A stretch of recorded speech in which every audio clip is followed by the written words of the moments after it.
ये क्या मिस्टर साठे, इतने सारे बिल हर महीने आते हैं? हाँ सर, ये किरण साहब के हर महीने का खर्चा है। आखिर वो करता क्या? सर, छोटा मुंह बड़ी बात, लेकिन किरण साहब बहुत ही गलत रास्ते पर चल रहे हैं। वो चंदा नाम की एक नाचने वाली लड़की के पीछे बर्बाद हो रहे हैं। अगर आपने चंदा के बारे में कोई ऐसी वैसी बात की, एक बाजारू नाचने वाली के लिए तुम अपने भाई को? आपके और मेरे रिश्ते से बढ़कर चंदा और मेरा रिश्ता है भैया। ये नाचने वाली होगी तो दुनिया के लिए, लेकिन मेरे लिए मेरी जिंदगी है। अगर किसी ने इसके खिलाफ एक भी गलत लफ्ज निकाला तो मैं इसे छोड़ूंगा नहीं। क्या बोला?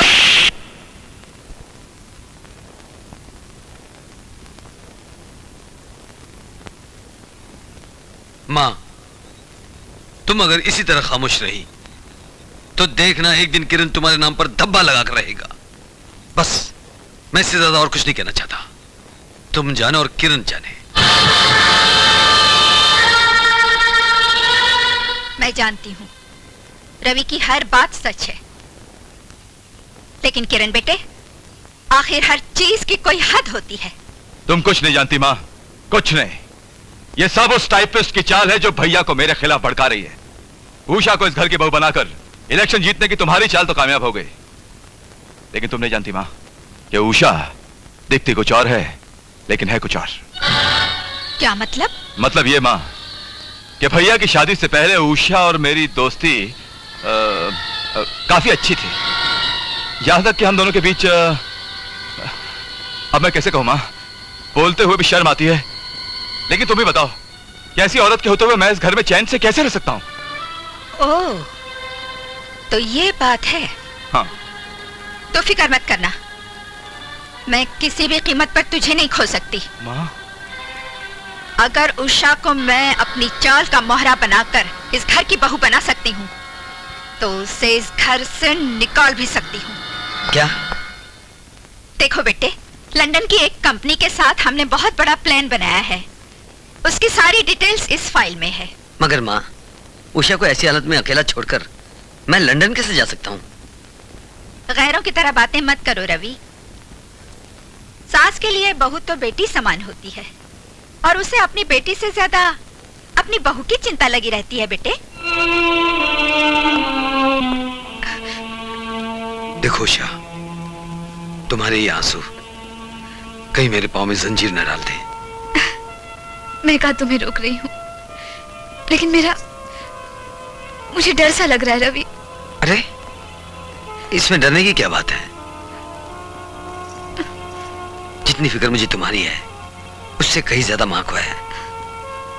वो तुम्हारा पूरा पूरा ख्याल रखेगी, और फिर कुछ दिनों की तो बात है। काम खत्म होते ही मैं जल्दी लौट आऊंगा।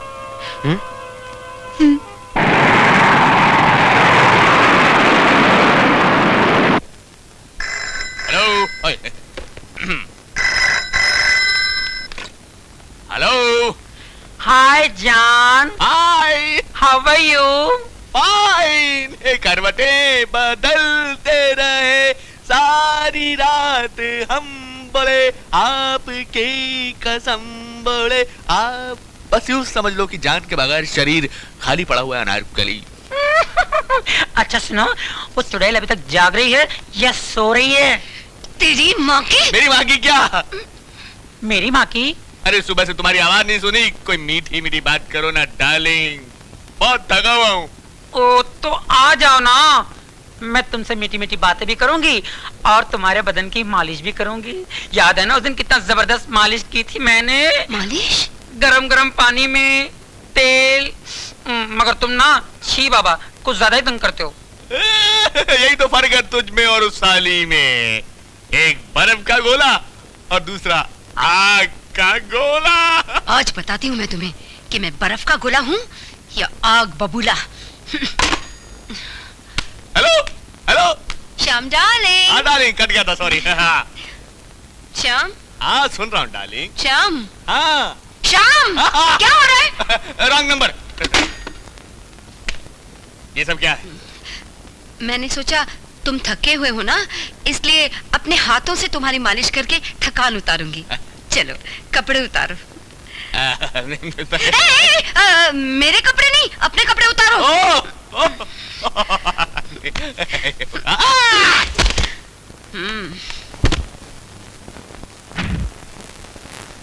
भाभी, लंदन से भैया का फोन आया है।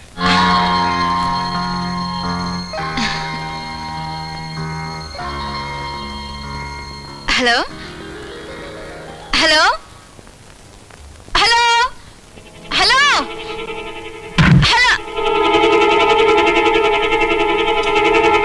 ये क्या बदतमीजी है?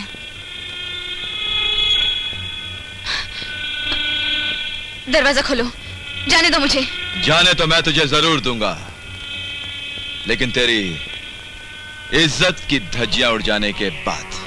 ये क्या कह रहे हो तुम? खेल खेल रहा हूं, और आज के इस खेल की हीरोइन तुम और हीरो मैं। अरे भाभी, ये क्या कर रही हो भाभी? अरे मैं कहना भाभी, भाभी ये क्या कर रहे हो? दरवाजा खोलो। चलो, कौन है ये क्या? ये क्या कर रहे हो? दरवाजा खोलो। भाभी ये मत करो। नहीं भाभी, मैं भैया को क्या नहीं दिखाऊंगा। मत करो भाभी, ऐसा ना करो, ना करो भाभी, ना करो। अरे भाभी ये मत करो भाभी, ये क्या कर रही हो? क्या कर रही हो भाभी? दरवाजा खोलो, खोलो दरवाजा। भाभी तो मां समान होती है, मां समान होती है भाभी। अरे कोई आए, अरे देखो तो सही, ये क्या हो रहा है? किरण बाबू, हाय राम, ये मैं क्या देख रही हूँ? ये हे भगवान, ये दिन दिखाने से पहले मुझे मौत क्यों नहीं आई? मुझे तेरी कसम मां, मैंने कुछ नहीं किया। मैंने भाभी को बहुत समझाया, लेकिन कहने लगी मुझे नींद ही नहीं आती है। नहीं, ये झूठ कह रहा है माँ जी। ये मुझे आप सबके सामने बेइज्जत करना चाहता है। मैं अपने सौ की कसम खाकर कहती हूँ, मैं बेकसूर हूँ, मैं निर्दोष हूँ माँ जी, मैं निर्दोष हूँ। नीच, बेशर्म, आखिर बता दी ना अपनी असलियत।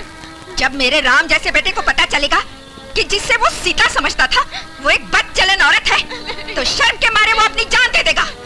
तू इस घर में एक पल भी नहीं रह सकती। निकल जा मेरी नजरों के सामने से। नहीं माँ जी, नहीं, मैं आपके आगे हाथ जोड़ती हूँ, मुझे इस घर से मत निकालिए। ये सब झूठ है, ये सब झूठ है। मुझे बचा लो मौसा जी, मुझे बचा लो। मैंने कोई पाप नहीं किया। ये पता नहीं लोग मुझसे किस बात का बदला ले रहे हैं। मुझे बचा लो। दुर्गा जी, मैं कहता हूँ रवि को तो आने दो। तुम चुप रहो, अब क्या कसर बाकी रह गया है जो मैं रवि को आने दूं? निकल यहाँ से। माँ जी मैं हाथ जोड़ती हूँ, मुझे इस घर से मत निकालिए माँ जी। अब तेरे लिए इस घर में कोई जगह बाकी नहीं है। निकल यहाँ से, खबरदार जो तुम्हारे यहाँ कदम रखा तो निकल यहाँ से। माँ जी, मेरी बात तो सुनिए माँ जी, मेरी बात तो सुनिए।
लगता है ये तो मर गई। हाँ मर गई, अब दूसरा काम भी तो करना है। चल। अरे लक्ष्मी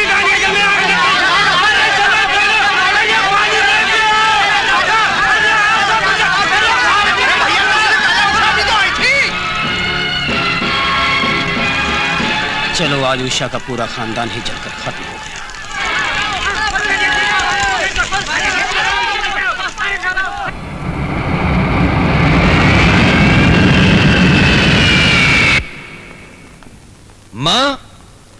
उषा, अरे कहाँ हो तुम सब लोग? रवि बेटे, माँ, कैसी हो माँ? उषा कैसी है? उसकी तबीयत तो ठीक है ना? क्या बात है माँ?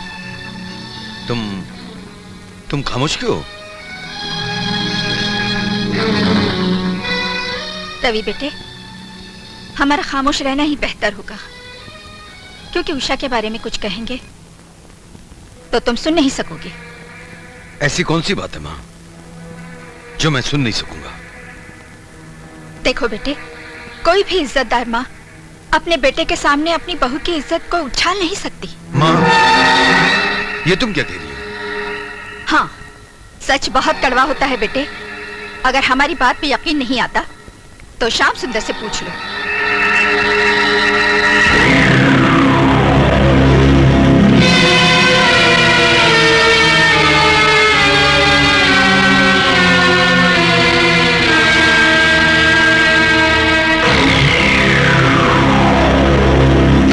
नहीं नहीं, मैं उषा के बारे में ऐसी बात हरगिज नहीं मान सकता। मेरी उषा ऐसी नीच हरकत कभी नहीं कर सकती।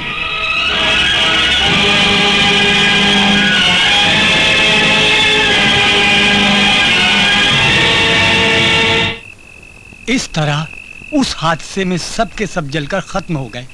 सिर्फ ये खंडर रह गया है। पता नहीं आग कैसे लगी।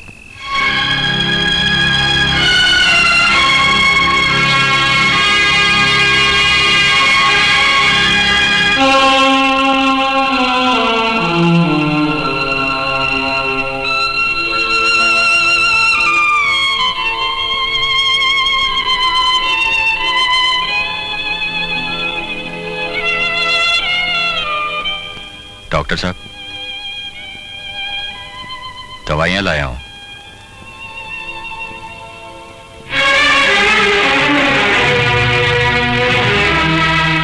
हमीद भाई, तुम जैसा इंसान मैंने आज तक नहीं देखा। तुम्हारा इस लड़की से कोई रिश्ता नहीं, फिर भी तुम इसके लिए सब कुछ कर रहे हो। डॉक्टर साहब, जिसका कोई नहीं होता उसका खुदा होता है। मैं जो कुछ कर रहा हूं खुदा की मर्जी से कर रहा हूं, वरना आदमी अपनी मर्जी से किसी को एक गिलास पानी तक नहीं पिला सकता। लेकिन डॉक्टर साहब, 3 महीने हो गए इसे होश क्यों नहीं आ रहा? डर तो हम भी रहे हैं, क्योंकि इसके पेट में एक जिंदगी पल रही है।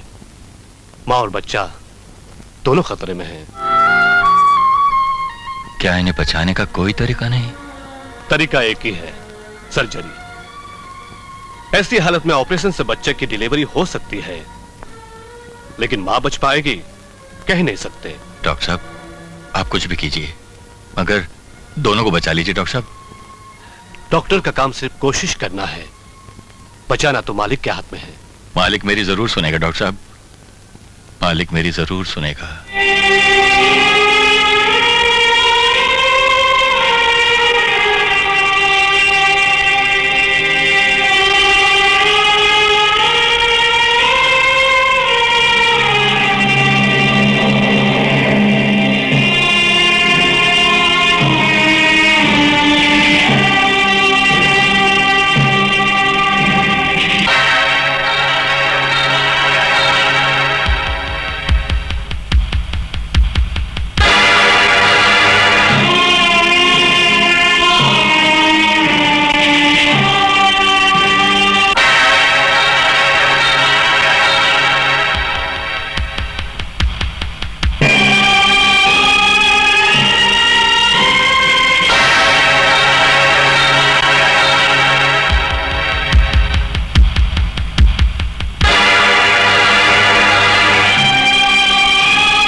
ये सब अल्लाह का करम है बहन, वरना डॉक्टर ने तो मुझे नाउम्मीद कर दिया था।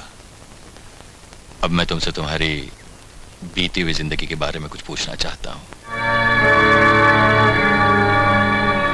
हमीद भाई, आपने मुझे बहन कहा है और अपनी जान पर खेलकर मुझे और मेरी बच्ची को एक नई जिंदगी दी है। कसम है आपको उस पवित्र रिश्ते की। अगर आपने मुझे मेरी बीती हुई जिंदगी के बारे में कुछ भी पूछा तो। मगर जुल्म सहना भी पाप है बहन। तुम मुझे उनका नाम और पता बताओ, तुम पर जुल्म ढाने वालों को बर्बाद कर दूंगा मैं। मैं उस घर की और अपने पति की बर्बादी नहीं देखना चाहती थी, इसीलिए वहां से लौट आई। अब मैं उन लोगों के लिए मर चुकी हूँ। शायद मेरी ये मौत ही उस घर के लिए नई जिंदगी हो।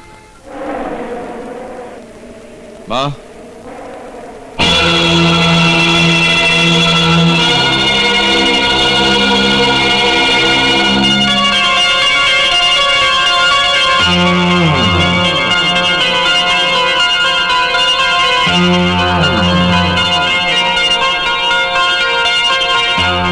क्या हुआ माँ? क्या सोच रही हो? अरे सोच में नहीं डूबेंगी तो बेचारी क्या करेंगी? एक तो इनके सर पर पहले से एक के बाद दूसरी बिजली गिर रही है और उस पर से तुम एक नई बिजली गिराने चले आए। मौसा, इन पर गर्म होने की कोई जरूरत नहीं किरण। जो कुछ भी ये कह रहे हैं बिल्कुल सच है। इस खानदान, इस घर और अपनी माँ की इज्जत की परवाह किए बगैर तुम इस कीचड़ को इस घर की कालीन पर बिछाना चाहते हो। भैया ये मत भूलिए कि इस घर की दीवारों पर आपकी पत्नी की भी कहानियां लिखी हुई हैं और आपकी पत्नी से चंदा लाख दर्जे बेहतर है। किरण, चिल्लाओ मत भैया। ये बदनामी के साए में पली जरूर है, लेकिन बदनाम नहीं हुई। इसने अपनी अदाओं को बेचा है, जिस्म नहीं बेचा इसने। सुन रही हो माँ? है आज तुम्हारे पास इस बात का कोई जवाब? तुम बोलती क्यों नहीं? चुप क्यों हो माँ? रामचंद्र कह गए सिया से एक दिन ऐसा आएगा, हंस चुनेगा दाना दुनका, कौवा मोती खाएगा। ये छोटा कौवा कौन है? बहुत हो गया तुम्हारा नाटक मौसा। बंद करो अपनी ये कविता। हराम की रोटियां खाते खाते तुम्हें चर्बी चढ़ गई है। अपनी औकात में रह के बात क्या करो, समझे? जिसे तुम कौवा कह रहे हो ना, वो चंदा का भाई है, मेरा साला है। तुम्हारी तरह इस घर की दहलीज में बंधा हुआ कुत्ता नहीं। कुत्ता? तुमने मुझे कुत्ता कहा? हाँ हाँ कहा और 100 बार कहूंगा। तुम में और कुत्ते में फर्क ही क्या है? वो भी टुकड़े खाकर अपनी दुम हिलाता है और तुम्हारी तरह भौंकता रहता है। वाह किरण साहब वाह, आज आपने बड़ी मेहरबानी की। मुझे समझा दिया कि इस घर में मेरी औकात क्या है। मैं तो वाकई कुत्ता हूं। अरे मैं तो कुत्ते से भी गया बीता हूं, जो मुझे मालूम ही नहीं हुआ कि आप लोगों के मन में क्या क्या चल रहा है। मैं भोला भाला सीधा साधा हंसता रहा, हंसाता रहा, आप लोगों को कविताएं सुनाता रहा और मुझे मालूम ही नहीं कि आप सब लोग मुझे कुत्ता समझ रहे हैं। लेकिन आज ये पालतू कुत्ता इस घर में रहने की बजाय गली का कुत्ता बनना ज्यादा बेहतर समझेगा। अब मैं इस घर में एक पल भी नहीं रहूंगा। राधा, अगर तुमको मेरी धर्म पत्नी बनकर जीना है तो इस घर को अभी इसी वक्त छोड़ना पड़ेगा। चलो मेरे साथ।